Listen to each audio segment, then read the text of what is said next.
Bismillahirrahmanirrahim. Assalamualaikum warahmatullahi wabarakatuh. Alhamdulillah wassalatu wassalamu ala Rasulillah wa ala alihi wa sahbihi wa man walah wa ba'd. Teman-teman, tanpa kecuali yang pertama kita mengawali dengan bersyukur kepada Allah Subhanahu wa taala yang telah memilih kita untuk berada di tempat ini guna mempelajari sebagian dari tuntunan agama kita. Semoga keberadaan kita yang terpilih oleh Allah berada di sini di tengah kesibukan beraktivitas memberikan keberkahan lebih kepada kita semua dan mengantarkan kita pada kebahagiaan yang menyukseskan. Itulah kuncinya kenapa di setiap pembuka itu seringkali ada keluar kata Alhamdulillah. Jadi secara psikologi ketika diteliti, syukur itu lebih sering menghadirkan kebahagiaan. Nah, sekarang yang kurang dalam kehidupan itu seringkali adalah kebahagiaan. Dan kebahagiaan itu diingatkan oleh Allah itu 5 kali dalam sehari. Karena seringkali capaian-capaian, target-target kehidupan kita yang kita kejar itu mungkin bisa didapati, tapi boleh jadi dari setiap hal yang didapatkan belum tentu itu bisa melahirkan kebahagiaan untuk kita. Nah, kesuksesan yang melahirkan kebahagiaan itu disebut dengan falah namanya. Falah. Jadi ada falah, ada fauz, ada fariha, farah. Oke. Ini fauz nih turunannya ada faiz, fauzan, faizin. Itu artinya sukses. Ya. Bekerja sukses misalnya, ya. Belajar sukses, berkarir sukses. Itu disebut dengan faz. Orangnya faiz. Fauzan, faizin. Pemiliknya. Jadi kalau ada yang namanya fauzan, faizin, faiz, faizah, itu artinya orang yang diharapkan sukses dalam aktivitasnya. Tapi kesuksesan itu belum tentu melahirkan ketenangan, kebahagiaan.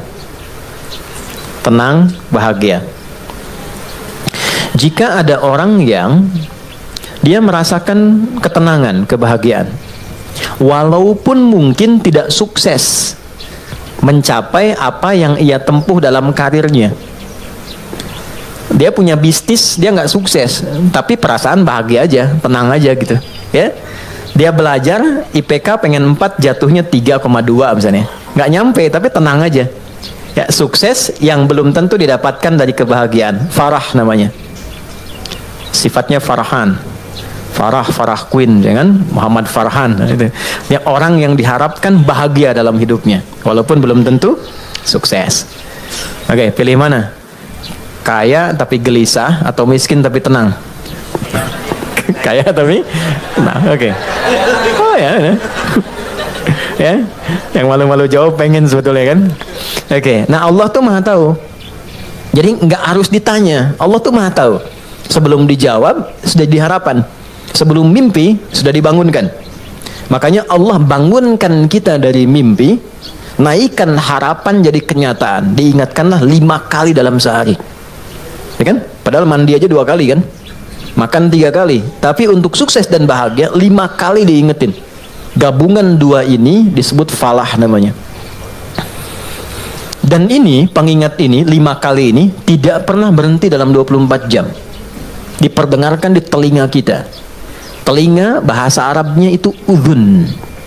Jamaknya karena banyak yang punya telinga dijamakkan adzan. Adzan. Kenapa adzan disebut adzan?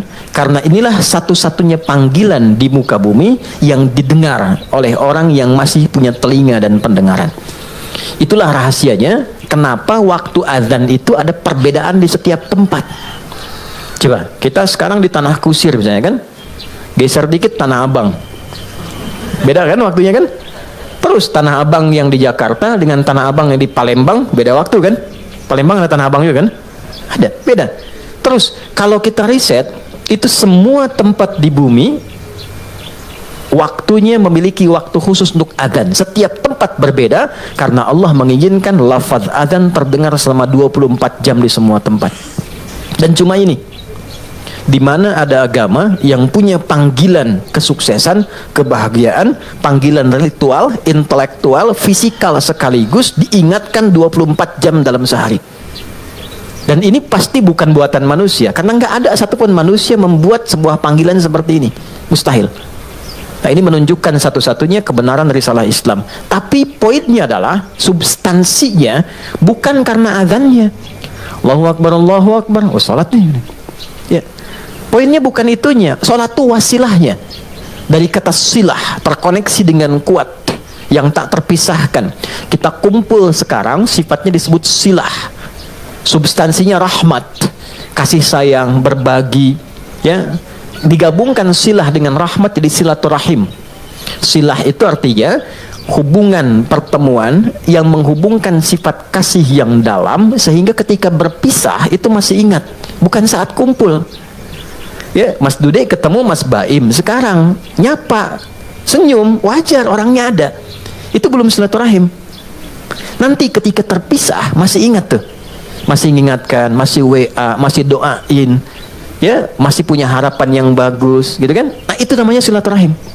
Jadi silaturahim itu nampaknya bukan saat kumpulnya, saat pisahnya. Nah, pertemuan ini melatih kita mengeluarkan aura-aura kebaikan yang terbawa saat kita berpisah. Itu poinnya. Ibadah yang melatih kita terkoneksi dengan Tuhan, dengan Allah, yang ketika kita selesai ibadah itu masih terhubung dan ingat dengan semua petunjuknya, itu disebut sholat namanya. Dari kata silah.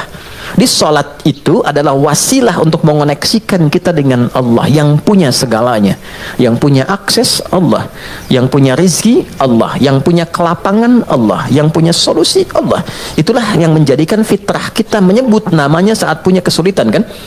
Oke, saya sulit, saya telepon si fulan, saya miss call si fulan, nggak terangkat, walaupun saya sering telepon dia, WA dia, bikin status tentang dia. Ketika punya kesulitan dia nggak jawab. Yang terakhir harapannya siapa? Ya, miss call saya terhadap Allah, khairan yarah, may ya'mal mithqala dzarratin khairan yarah. Maka diberikan, ya Allah, gimana cara saya terkoneksi dengan Engkau? Allah ajarkan lewat sholat. Nah, sholat itu hakikatnya adalah wasilah yang mengantarkan kita pada pemberian Allah. Pemberian itu 5 nanti. Makanya sholatnya kenapa 5 waktu? Karena 5 ini yang kita butuhkan dalam kehidupan. Dan puncak yang 5 ini adalah falah. Falah, ketenangan kita butuhkan. Makanya di rumah tangga kan yang pertama tenang dulu, sakinah. Mawadah itu nyusul setelah sakinah. Mawadah itu kan harta yang berlimpah yang membuat kita nyaman beraktivitas, ya kan? Mau jalan ada kendaraan, di rumah mau ke toilet nyaman, mau sholat enak, mau tidur enak. Itu mawadah namanya. Tapi mawadah tanpa sakinah hampa. Dan sholat, faidah pertamanya adalah melahirkan ketenangan. Makanya orang itu kalau sholat, yang didapatkan pertama itu bukan jawaban doa, tapi tenang. Saya ulang ya. Orang kalau sholat, kan doa kan? Dalam ruku doa, dalam sujud doa, berdiri dia berdoa. Tapi yang Allah berikan pertama kali, bukan jawaban doanya. Yang Allah berikan pertama kali adalah ketenangan yang dihunjamkan pada jiwanya. Makanya baru wudhu aja, aura kita sudah berbeda. Nanti baru berdiri, ke tempat sholat saja rasa sudah lain. Begitu mulai bertakbir, ketenangan hadir. Walaupun kadarnya beda-beda, tapi kita tidak bisa tolak bahwa ada ketenangan berbeda yang kita rasakan gelombangnya saat sholat yang tidak dirasakan di tempat lain. Ya, makanya tempat sholatnya disebut musolla. Musolla itu tempat sholat, tapi nggak pakai hak di ujungnya ya. Ya, musolla gini, musolla ini ya. Atau tulisnya musalla gini. Ya, kalau pakai H musallah begini, tempat orang disolatkan. Oh, oke. Okay. Anda bikin di sini musallah, tempat disolatkan tuh. Ya. Oke. Okay? Musalla, tempat sujudnya, di situ kita sujud. Kalau diperluas namanya masjid. Masjid itu tempat sholat. Intinya kan begitu kan? Coba masuk masjid dengan masuk rumah sendiri, masuk masjid dengan masuk ruangan kerja, lain nggak rasanya? Ada ketenangan tersendiri kan? Ya kan? Ada gelombang yang berbeda ya. Ya. Kenapa? Karena di dalamnya ada amalan pokok salat. Tempatnya aja udah beda. Masuk tenang, salat 2 rakaat, duduk, belum ngapa-ngapain. Bisa ngantuk Pak saking tenangnya. Tidur aja kan? Oke, itulah ketenangan yang Allah berikan pertama kali. Ya. Kenapa kita salat? Karena Allah menginginkan kebahagiaan lekat dalam hidup kita. Baru setelahnya 4 yang lain. Ada jawaban dari doa. Kalau benar sholatnya karena kita terkoneksi dengan yang punya segalanya, yang mustahil pun menurut manusia, itu tidak ada batas menurut Allah. Ya, tidak ada batas menurut Allah. Banyak kisah viral dalam Al-Quran tentang permohonan yang dipanjatkan dalam sholat untuk mengabulkan persoalan-persoalan yang rumit menurut manusia. Contoh, Nabi Zakaria, pernah dengar ya? Baik ya, Nabi Zakaria, istrinya namanya Eliasobat. Dalam bahasa Latin disebut Elizabeth. Elizabeth itu nama genealogi ke atasnya Eliasobat, istrinya Nabi Zakaria. Adiknya dari Hannah. Hannah itu istrinya Imran. Imran dengan Hannah menikah, kemudian mengandung Hannah, Maryam. Dalam kandungan Imran meninggal. Nanti Hannah melahirkan Maryam. Maryam nanti Bunda Maria melahirkan Isa alaihissalam. Oke. Maryam punya tempat khusus untuk ibadah, diberi nama mihrab. Salatnya di situ. Salat di situ. Maka di dalam salat itu tempat menjadi berkah. Secara singkatnya Nabi Zakaria mencoba menunaikan salat di tempat itu. Dalam salatnya minta sama Allah, berdoa. Doanya apa? Doa memohon supaya istrinya diberikan oleh Allah karunia bisa mengandung dan melahirkan keturunan. Maaf, vonisnya pada masa itu dipandang monofos dan mandul, tidak mungkin punya keturunan. Perhatikan, karena dalam sholat konektivitasnya pada Allah yang tidak punya batas dalam pemberian. Anda minta pada manusia, punya keterbatasan. Maaf, pandangannya terbatas, semakin jauh tak terlihat. Pendengarannya terbatas, semakin frekuensinya tinggi atau paling rendah tidak terdengar. Akalnya pun terbatas. Maka jangan selalu semua hal harus rasional, karena sepanjang punya sifat kemanusiaan pasti terbatas. Kenapa pendengaran terbatas, pandangan terbatas, akalnya nggak mau terbatas? Itu yang salah. Oke, ketika semua terbatas, kita harus minta pada yang tidak punya batas. Tuhan, Allah. Makanya kalau mentok tuh pasti yang disebut Allah kan? Kalau mentok tuh pasti Allah. Kenapa? Karena kita sadar fitrah kita menuntun cuma ini yang tidak punya batas. Nah, Allah punya 90 sifat, 99 sifat pemberian. Allah punya 99 sifat pemberian, disebut dengan Asmaul Husna. Quran surah 17 di ayat 110. 99 ini adalah nama khusus sesuai dengan kebutuhan kita. Jadi nggak harus semua dibaca. Butuh rizki, sebut Ya Allah, Ya Razak. Butuh ilmu, Ya Allah, Ya Alim. Punya masalah, pengen solusi, Ya Allah, Ya Al-Fattah. Pengen kesabaran ditambah, Ya Allah, Ya Sabar. 99. Qulid Allah, sebut namaku, kata Allah. Awid Ar-Rahman, kalau sedang dalam lukanya sebut Ya Rahman, yang maha lembut, yang maha kasih. Engkau yang memilih aku jadi hambamu, Engkau yang mengasihiku. Ya Allah, dengan kelembutan dan kasihmu tuntaskan masalahku. Rahman. Ayyamma tad'u, tapi kalau engkau tahu, falahul asmaul husna, pilih nama sesuai kebutuhanmu. Maka Nabi Zakaria memilih satu nama Allah sesuai dengan sifat yang dibutuhkan. Wahab, pemberi tanpa batas. Karena orang mengatakan ada batasan, maka dipilih nama ini tanpa batas. Kalau meminta dengan nama, sebut ujungnya hab. Makanya sering kita minta Rabbana hab lana min azwajina. Karena beliau khusus minta ya untuk dirinya, untuk istrinya, maka beliau katakan Rabbi habli. Kan? Hunalika da'a Zakaria rabbah qala rabbi habli min ladunka dzurriyyatan thayyibah innaka sami'ud du'a. Itu ada di Ali Imran di ayat yang ke-38. Ya Allah, mereka mengatakan dan memvonis aku dan istriku tak mungkin punya keturunan. Maka dalam solatku ini aku terkoneksi denganmu, aku minta padamu yang tidak punya batas dalam pemberian. Ini apa yang terjadi? Innaka sami'ud du'a. Ya Allah, engkau pasti dengar doaku. Perhatikan kalimatnya, dalam sekali. Nanti kalau berdoa, sisipkan rasa ini.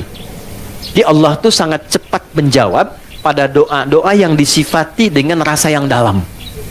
Ya Allah, Engkau pasti mendengar doaku. Kalau pada yang maha mendengar tidak terkabulkan juga, kepada siapa lagi aku mesti memohon?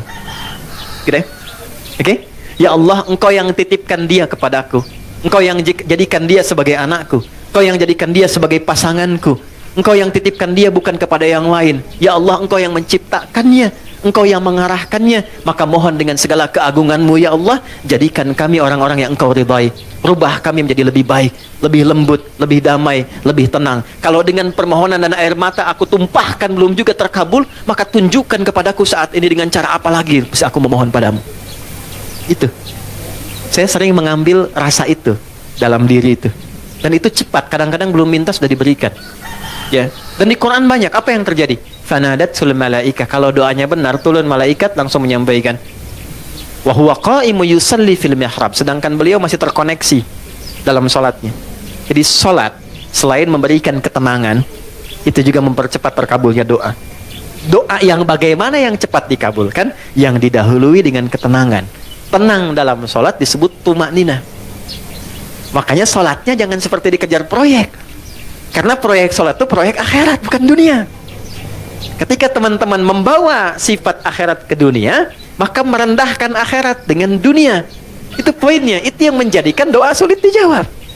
Bawa ke urusan akhirat, tepikan dunia. Itulah di awal jumpa kita katakan kenapa tangannya diangkat ke belakang begini, buang urusan dunia ke belakang. Karena yang kita kerjakan sekarang urusan akhirat. Itu hikmahnya, buang urusan dunia ke belakang. Problemnya ketika takbir dunia masih di bawah. Allahu Akbar. Aduh, konten belum jadi nih. Sepatu ketinggalan nih, gitu kan? Aduh, di mana tadi nyimpen kendaraan, gitu kan? Masuk. Padahal kata Nabi sederhana, buang urusan dunia ke belakang. Ya, angkat tangannya, buang urusan dunia ke belakang, pasrahkan kepada Allah. Lipat tangan begini, ya kan? Kan sudah kita belajar ini ya. Yang baru bergabung teman-teman izin, tidak bermaksud untuk mengajari, mengingatkan, lihat tayangan sebelumnya.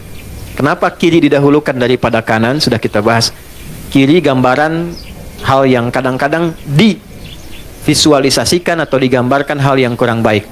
Aliran kiri, tangan kiri, pekerjaan kiri kadang kurang bagus kan ya gambarannya. Maka kanan gambaran yang baik. Asal sholat itu asalnya begini. Tidak bersedekap. Terjadilah satu peristiwa, seseorang pernah berbuat salah, kesalahannya fatal. Lalu ia datang mengadu pada Nabi untuk konsultasi. Ya Nabi, hukum saya sekarang daripada saya malu dihukum Allah di akhirat. Sahabat itu dulu begitu. Saya pengen selesai di dunia, nggak mau dibuka di akhirat. Karena kalau di dunia ditutup, viral di akhirat itu lebih banyak. Semua dibuka kan? Semua. Sekarang mau ditutup bagaimana? Yang tahu mungkin kita pribadi, teman dekat. Tapi di akhirat semua tahu. Oh gitu Adi Hidayat. Kelihatannya baik. Tapi dibuka satu-satu. Diperlihatkan. Ya, yang baik, yang buruk dibuka. Makanya visi sahabat, saya tidak mau di akhirat dibuka karena viralnya makin luas. Pengen diselesaikan di dunia. Jadi ketika Nabi akan sholat, datanglah orang sahabat ini, tidak disebutkan namanya. Kalau tidak disebutkan, perhatikan rumusnya ya, di tafsir Quran dan hadis, kalau ada kejadian tidak disebutkan siapa orangnya, kapan kejadiannya, tapi viral perbuatannya, ini ingin menunjukkan kesan bahwa perbuatan itu akan berpotensi lagi terjadi di masa depan dengan sosok yang berbeda, tapi dengan substansi yang serupa. Ya. Dia berbuat salah. Kita pernah salah nggak? Pernah. Ya. Ada orang dulu gibah. Pernah gibah nggak orang sekarang? Bahasa sekarangnya gosip. Ya kan? Oke. Mencela dulu ada. Sekarang ada nggak yang mencela? Ada. Tapi kan nggak disebutkan siapa dulu yang pernah mencela. Artinya celaan itu akan terjadi lagi di masa depan. Ya. Masalah dengan kawan. Masalah dengan tetangga. Masalah suami istri. Masalah dengan anak. Masalah dengan ibu mertua. Nggak pernah disebutkan siapa tokohnya. Tapi suratnya ada, ayatnya ada. Untuk memberikan kesan kalau terjadi, begini cara menyelesaikannya. Maka dia katakan, ya Rasulullah, hukum saya salah. Hukum saya salah. Tibalah waktu sholat. Kata Nabi, kita sholat dulu, nanti habis sholat, baru kita selesaikan. Maka saat sholat itulah turun Quran surah ke-11, Hud. Ayat 114. Aqimis sholata tarafain nahar wa zulafam minal lail. Perhatikan, ini indahnya. Innal hasanati yudhibnas sayyi'at. Tunaikan sholat, jangan tinggal. Tunaikan sholat, jangan pernah tinggal. Yang 5 waktu itu. Apa yang dahsyat dalam sholat itu? Allah lompat dulu untuk menghibur hati kita. Nggak ada orang yang tidak pernah salah, kata Allah. Kecuali Nabi Rasul yang dijaga dari kesalahan, namanya maksum. Di sepanjang bukan Nabi, sepanjang bukan Rasul, pasti salah. Jadi percuma menuntut seseorang itu untuk selalu benar, karena sifat manusia pasti salah. Ya, kita turunkan babnya ya. Ya, sambil contoh, kami baru pulang dari Mekah, dari Madinah. Terus kita belajar tuh di pelataran Masjid Nabawi, Masjidil Haram. Saya tarik sedikit aja ya, tarik sedikit aja. Nabi itu mengajarkan fikih parenting dengan keluarganya, itu begitu indah. Nggak ada ketegangan, nggak ada kegaduhan, dan rata-rata canda. Makanya saya ngobrol dengan beberapa teman, saya bilang, kenapa sekarang kalau orang belajar parenting serius banget? Bawaannya tegang melulu gitu.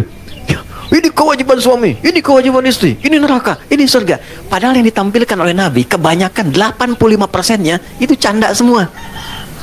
Karena memang kehidupan rumah tangga itu kehidupan bercanda. Laibun walahun, canda. Saya teman-teman, kalau di rumah, itu seriusnya sama istri dan anak cuma dalam 3 hal. Sholat, Quran, kedua jangan maksiat, jangan bohong, 1. Tuh. Yang lainnya turunan-turunannya, lebihnya canda. Anda boleh tanya sama istri saya, kalau beliau tanya, istri saya tanya, pasti saya plesetin canda semua.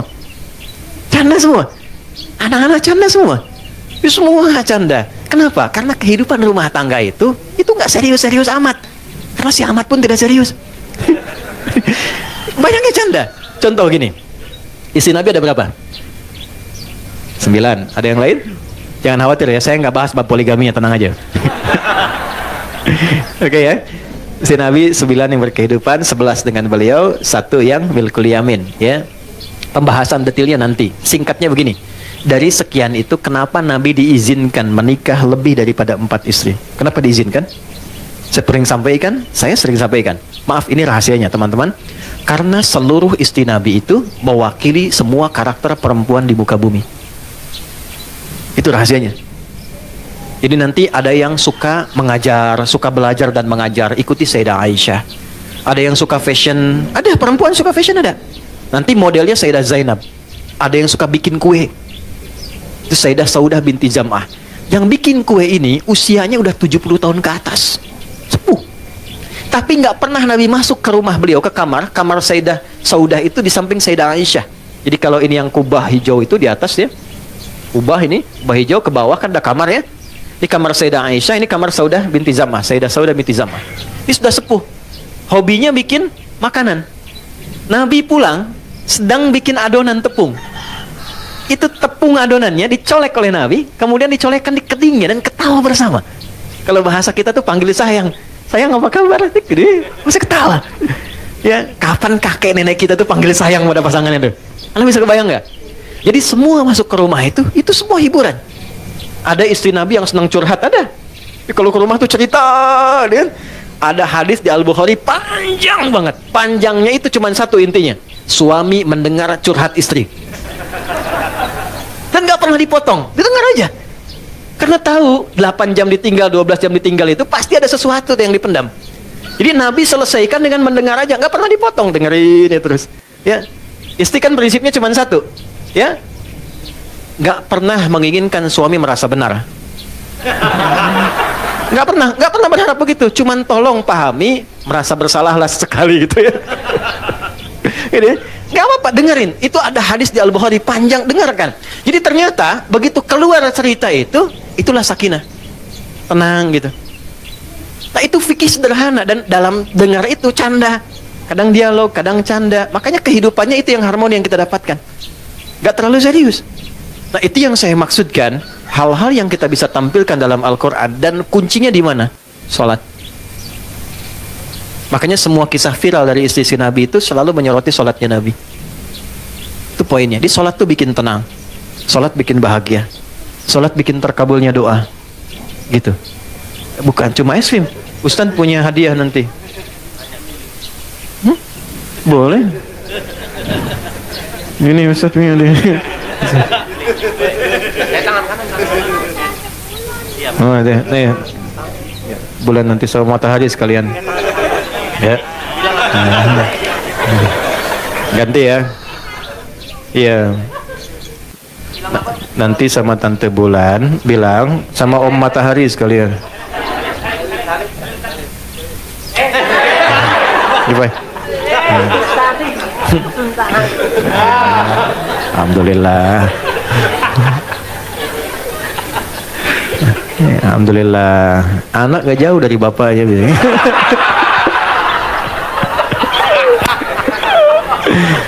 Insyaallah baik. Saya senang anak-anak, sangat senang. Jadi saya tuh nggak pernah komplain tentang anak-anak. Apa aja, kalau di kajian ada ini, nggak marah saya. Apa? Karena mereka belajarnya di situ. Itu poinnya. Tolong jangan marah sama anak. Pesan saya, jangan marah sama anak. Sederhana, karena mereka belum dihisab. Anda dihisab. Kan tidak lucu yang dihisab marah pada yang belum dihisab. Kan? Anak tuh kalau salah, Allah nggak marah karena dia sedang belajar. Jelas? Masa Allah yang Tuhan tidak marah pada yang tidak dihisab? Kita yang bukan Tuhan marah pada yang tidak dihisab, dan kita dihisab. Gitu. Jadi kalau anak itu ada sesuatu yang berbeda, yang pertama dilakukan istighfar dulu. Karena anak hanya mendengar dan melihat apa yang dia lihat dan dia dengar. Lalu setelah itu mohonkan kepada Allah kebaikan. Biasanya kalau orang tua itu sudah memulai dengan kebaikan, itu langsung anak tanpa diminta jadi baik. Itu rumus. Jadi kalau pengen anak itu soleh, kuncinya satu. Orang tuanya memperbaiki diri menjadi baik. Itu langsung gak diminta jadi baik. Itu udah pasti. Rumusnya udah begitu. Ayatnya banyak di Quran. Ya. Naik sini lagi. Nah, ini sholat. Jadi sholat yang baik membuat kita lebih tenang. Sholat yang baik membuat kita lebih enak berdoa. Sholat yang baik membuat kita, nah ini yang terakhir, lebih dekat pada kesuksesan dan kebahagiaan. Nanti dua lagi kita simpan jauh-jauh, karena topik kita bukan di situ saat ini. Kumpulan dari semua itu akumulasinya disebut dengan falah.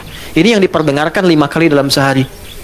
Jadi ketika muadzin memperdengarkan hayya 'alas shalah, hayya 'alas shalah, Anda tanya kenapa sih mesti salat? Itu sebelum bertanya, Allah langsung jawab lewat suara muadzin itu.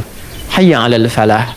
Supaya engkau bahagia, supaya engkau sukses, supaya engkau tenang hidupnya, di kehidupan pribadimu, rumah tanggamu, di kehidupan sosialmu, pekerjaanmu.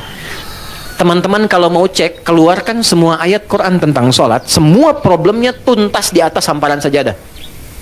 Ya, teman-teman yang perempuan pernah dengar Nabi Yakub nggak?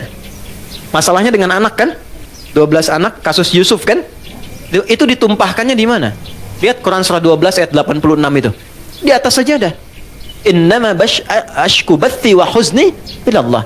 Aku tuh kalau punya masalah sedikit pun, yang aku tumpahkan, curhatnya, share-nya, tumpahkan di atas sajadahku, kata Nabi Yakub alaihissalam.